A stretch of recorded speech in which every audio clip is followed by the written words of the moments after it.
இதுவும் முடிஞ்சிச்சு.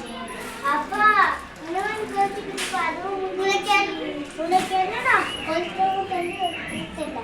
அப்பா கையை பிடிவா, நானே கொளுத்துறவா? டேய், இது சங்கு சக்கரம் இல்லடா, உன் அம்மா தீபாவளிக்கு சுத்தி வச்ச முறுக்குடா. நல்ல வேலை எப்படி தப்பிச்ச விடு.